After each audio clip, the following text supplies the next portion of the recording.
pour moi un réel plaisir, mesdames, messieurs, de vous retrouver à ce rendez-vous vespéral.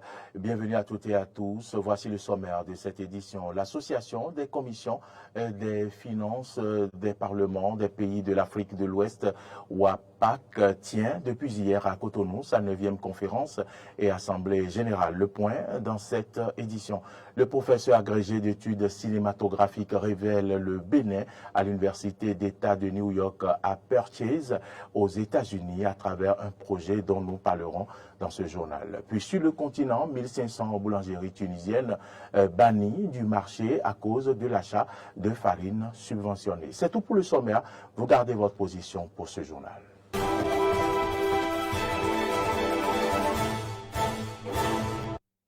Bonsoir à toutes et à tous. Nous démarrons ce journal par cette brève. L'Association des commissions de finances des parlements des pays de l'Afrique de l'Ouest, WAPAC, tient depuis hier à Cotonou, comme je l'annonçais en titre, sa 9e conférence et assemblée générale avec pour thème la gestion efficace de la dette publique et le rôle des commissions des finances et des comptes publics en Afrique de l'Ouest.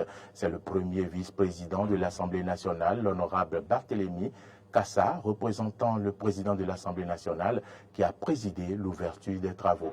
Pendant 5 jours, il s'agira pour les participants de travailler à une compréhension harmonisée des concepts relatifs au thème des assises. Je vous propose de suivre un extrait du discours d'ouverture de l'honorable Barthélémy Kassa. C'est la toute première fois que le Bénin abrite cette rencontre et dont la thématique porte cette année sur la gestion efficace de la dette publique et le rôle des commissions des finances et des comptes publics en Afrique de l'Ouest. Ce thème d'actualité présente un grand intérêt pour tous les citoyens de notre sous-région. Dans le contexte global de mutation que nous vivons, où interagissent le ralentissement de la croissance économique et l'obligation de transparence et de redevabilité faite aux instances en charge de la gestion des fonds publics.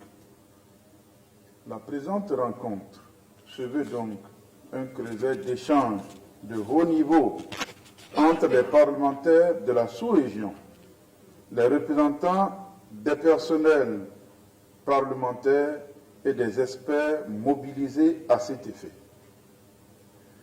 Elle devrait contribuer de façon qualitative à l'efficacité des chambres de nos différents parlements dans leur mission de vote de loi, de contrôle de l'action gouvernementale en matière de gestion efficace de la dette publique et même d'évaluation de l'action publique. Vous convenez avec moi que cette grand-messe des commissions de comptes publics de la sous-région ouest-africaine ne sera pas du tout repos, car il s'agit d'une rencontre éminemment technique où 5 jours durant, vous allez vous abreuver à la source du savoir collectif, grand rendez-vous du donner et du recevoir, et où les experts et praticiens de la stratégie d'endettement et de la gestion de la dette contribueront dans le respect des spécificités nationales à une meilleure maîtrise des enjeux pour nos vaillantes populations. Le Bénin est révélé à l'Université d'État de New York à Purchase, aux États-Unis, à travers un projet de Anne Kern, professeure agrégée d'études cinématographiques, doyenne de la stratégie globale et des programmes internationaux et directrice du Center for Engagement. Pour mieux comprendre de quoi il s'agit, nous avons interrogé James Linkmon, producteur télé vivant à Philadelphia. Suivez ses propos. L'université s'appelle Purchase University, c'est dans l'État de New York. Et la dame qui est la directrice des relations internationales, elle s'appelle Anne Kern. Et le jour où je l'ai rencontrée il y a quelques années, elle a dit je suis allé au Bénin, j'ai appris à connaître le Bénin parce que c'est une université qui fait la promotion des arts dans le monde. Donc, ils sont spécialisés dans les arts, tout genre d'art. Alors, elle dit, dès que je suis entré en contact avec certains Béninois et que j'ai appris certains aspects de la culture béninoise, je me dis en tant qu'Américaine, comment malgré ce potentiel, le Bénin est aussi mal connu aux États-Unis et sur le plan international. C'est sa problématique, ça. Et comme elle travaille dans une université sérieuse et qu'ils ont les moyens et qu'ils font des appels de fonds, elle a commencé maintenant par faire venir des artistes du Bénin, des groupes de musique. Et elle a promu Angélique Kidjo dans son université. Elle a fait venir énormément de gens. Et pour ne pas aller dans les détails, donc elle était au Bénin, elle était avec 14 enseignantes américaines qui sont des enseignants du cours primaire, du cours secondaire, et chacun a travaillé, ils ont séjourné pendant un mois pour tout nous, et chacun a travaillé sur différentes thématiques, et il y aura une séance de restitution dans son université dans quelques jours au mois d'octobre. Ça veut dire que chaque enseignant qui a fait le déplacement du Bénin et a travaillé, et c'est comme ce sont des exposés, à travailler sur une thématique donnée. Donc, et les étudiants de l'université seront là, il y aura peut-être 1000 personnes, 500 personnes, et chacun va faire un exposé. Donc, nous aurons droit à 14 différents exposés qui auront pour but de montrer certains aspects de la culture béninoise. Et de vendre le Bénin auprès des États-Unis, il faut le dire comme ça, auprès des citoyens américains. Absolument, c'est l'objectif. Qui vont assister à cette présentation. Bien sûr. Et maintenant, en prélude à cette présentation, parce que quand ils étaient au Bénin, ils ont eu la chance de rencontrer le célébrissime artiste que tu connais, Romuald Razoumen. Bien sûr. Et il leur a montré son travail. Donc, ça a abouti sur une collaboration. Et Romuald Razoumen est en train d'arriver ici à New York. Et il va faire son vernissage le 6 septembre. Et j'y serai. Et je crois que chaque Béninois, quel que soit l'endroit où il se trouve, devrait normalement être cet ambassadeur-là. Il n'a pas besoin d'être un ambassadeur ou un consul général. Il devrait être cet ambassadeur-là pour connecter ces gens-là de bonne volonté. Parce que ces gens-là ne demandent rien aux contribuables béninois. Ils prennent l'argent du contribuable américain pour pouvoir mettre le Bénin à merci, à révéler le Bénin. Et je crois que ça entre, malgré qu'elle n'est pas politique, ça entre dans la vision du chef de l'État de faire du Bénin un Bénin révélé en réalité. Nous allons espérer vous avoir le 6 septembre, le 7 septembre sur le vernissage de Romuald Razoumen aux États-Unis, mais également sur cette conférence qui aura lieu dans cette université. Rappelez-nous le nom de l'université, s'il vous plaît. Purchase University, dans l'État de New York. See you next time. Yes, thank you.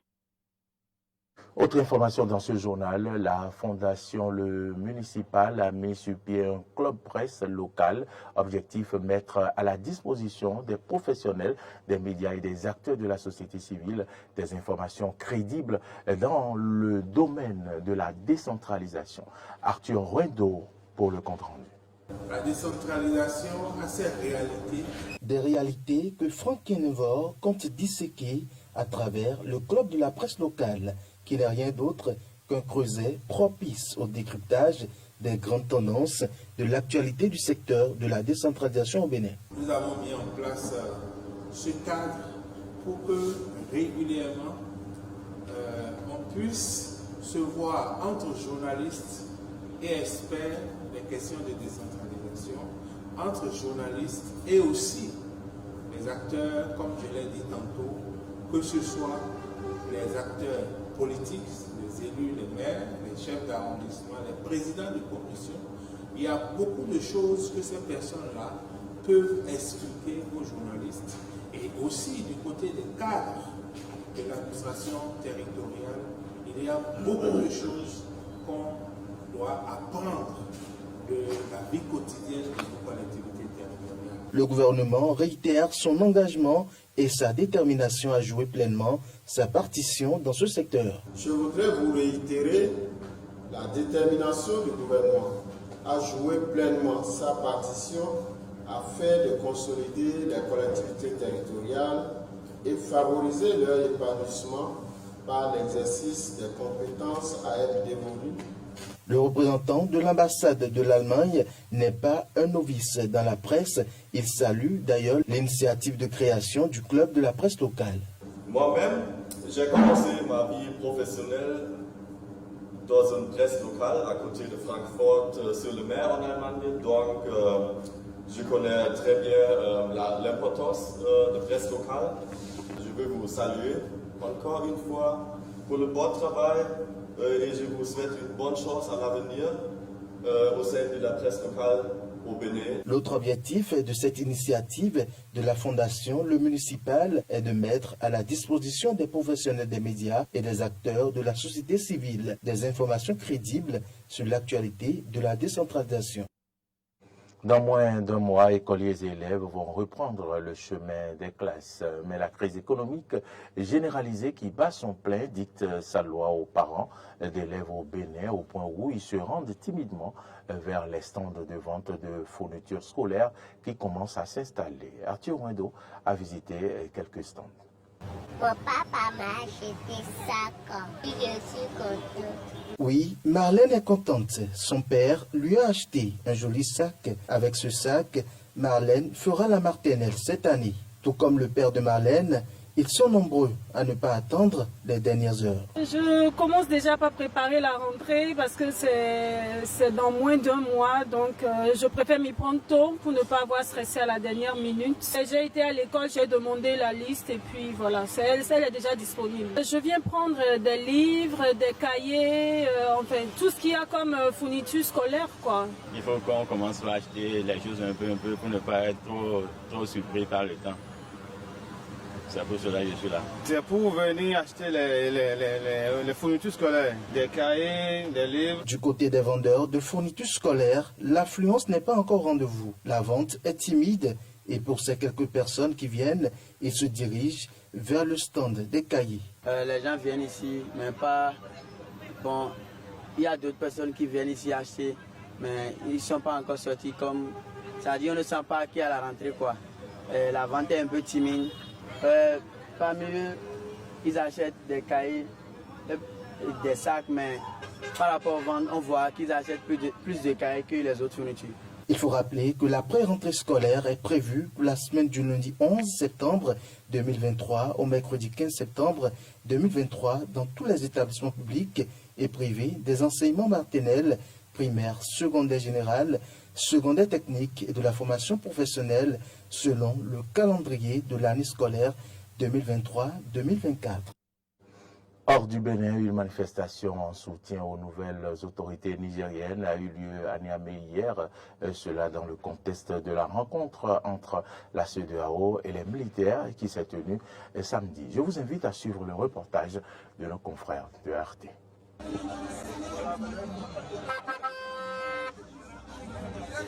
Les habitants du Niger sont sortis dans les rues du Niamey, la capitale du pays, pour soutenir les militaires arrivés au pouvoir à la suite d'un coup d'État. Ils scandaient des slogans hostiles à la France et à la CEDEAO, la communauté économique des États de l'Afrique de l'Ouest, qui conteste la destitution de Mohamed Bazoum. Des musiciens ont également rendu hommage en chansons aux militaires au pouvoir. Cette manifestation intervient au lendemain du discours du général Abdourahmane Tiani, le chef de l'État nigérian, qui a pris les rênes du pouvoir après le coup d'État. Lors de son discours à la télévision nigérienne, il a mis en garde les pays étrangers contre toute intervention armée. Il a également qualifié la période actuelle transitoire, laquelle durerait selon lui 3 ans maximum. Dans ce cadre, les forces vives qui y seront conviées s'attelleront dans un délai de 30 jours à formuler des propositions concrètes devant conduire 1. À définir les principes fondamentaux devant régir notre transition. 2. À définir la priorité de la transition dont la durée ne saurait aller au-delà de 3 ans.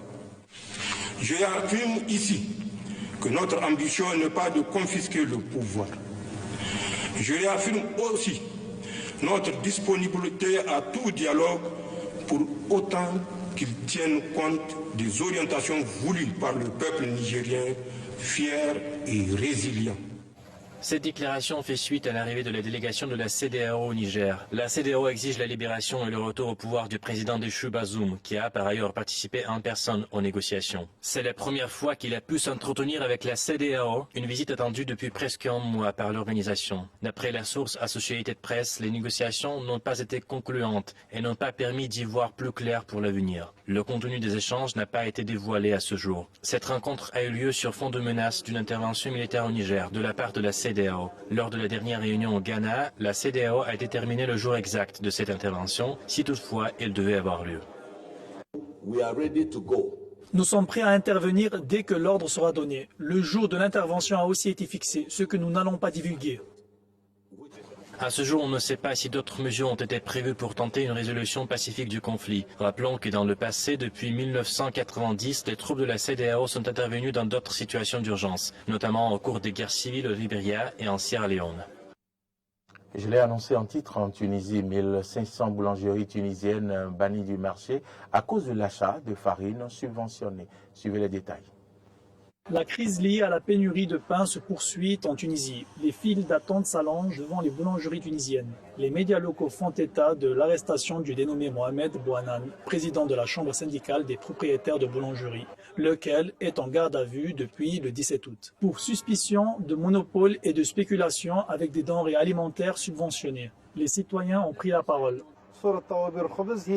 Le citoyen tunisien fait face à une nouvelle réalité, des files d'attente interminables pour acheter du pain causées par l'énorme pénurie de farine. La situation est plus difficile encore pour les citoyens qui chaque jour trépignent dans ces files d'attente, car il y a des boulangeries qui ne travaillent pas. Dans ce cas, ce sont des efforts complètement vains. Cela doit être réglé au plus vite possible.